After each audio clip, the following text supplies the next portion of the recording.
மலை கிராமம் ஒன்றில் மூடநம்பிக்கையாக பெண் குழந்தை ஒன்றை கடவுளுக்கு பலியிட அந்த ஊர் சாமியார் கூறுகிறார்.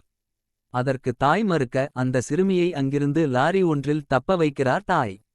இதை அறிந்த கிராம மக்கள் கொதித்துப் போய் அந்த தாயை கழுத்தறுத்து கொலை செய்கிறார்கள். அதை தடுக்க வரும் மகனுக்கு தாயும் இல்லாமல் தங்கையும் இறந்துவிட்டாள் என்று ஊரார் மீது கோபம். மூடநம்பிக்கை தான் இதற்கு காரணம் என அன்று இரவே அந்த கிராமத்தை தீயிட்டு அனைவரையும் கொல்கிறான். தப்பிச் செல்லும் அந்த சிறுமி தான் த்ரிஷா.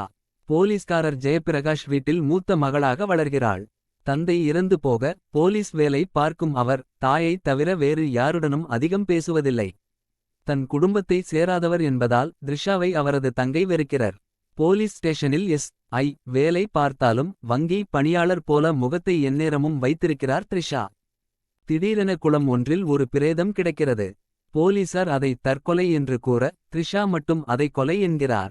இதனால் இன்ஸ்பெக்டரின் கோபத்திற்கு ஆளாகிறார். இருந்தாலும் சக எஸ்.ஐ. ஆன ரவீந்தர் விஜய் ஒத்துழைப்போடு வழக்கை தனியாளாக விசாரிக்கிறார். அதே பின்னணியில் இன்னும் பல கொலைகள் நடந்தது தெரிகிறது.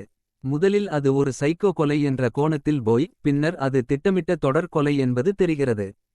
பின்னணியில் மனநலம் பாதிக்கப்பட்டவராக காட்டப்படும் ஆனந்த் சாமி எதற்காக இந்த கொலைகளை செய்கிறார் என்கிற தேடலுடன் நகர்கிறது அடுத்தடுத்த எபிசோடுகள். உண்மையில் ஆனந்த் சாமி ஏன் இப்படி செய்கிறார்? அவர் பின்னணியில் யார்? அதற்கான காரணம் என்ன என்பது தான் முழு கதை.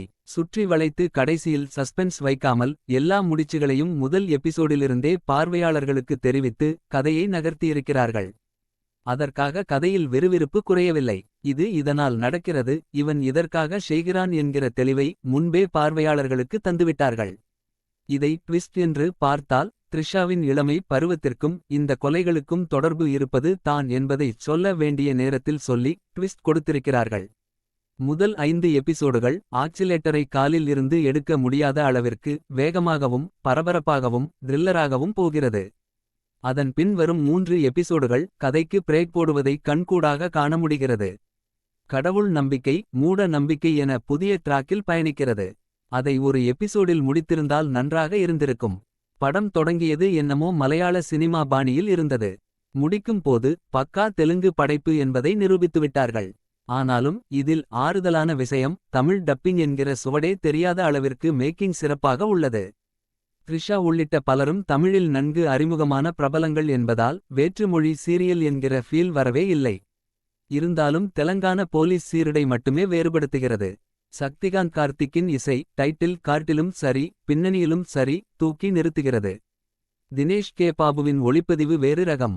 சூர்யா மனோஜ் வங்கலாவின் இயக்கம் ஏற்கனவே சொன்னது போல முதல் 5 எபிசோடுகளில் மிரட்டிவிடுகிறது. ஆனாலும் அடுத்த 3 எபிசோடுகளில் இன்னும் கொஞ்சம் கவனம் செலுத்தியிருக்கலாம். குறிப்பாக த்ரிஷாவின் தங்கை தொடர்பான காட்சிகளை இன்னும் குறைத்திருக்கலாம். அதனால் படத்திற்கு பெரிய பயனில்லை. மற்றபடி போலீஸ் அதிகாரியாக த்ரிஷா மிரட்டுகிறார். ஓடுகிறார், ஓடிக்கொண்டே இருக்கிறார். அவரோடு திரைக்கதையும் ஓடுகிறது. வார இறுதியில் த்ரில்லர் சீரிஸ் பார்க்க விரும்புவோருக்கு பிருந்தா ஒரு நல்ல விருந்து.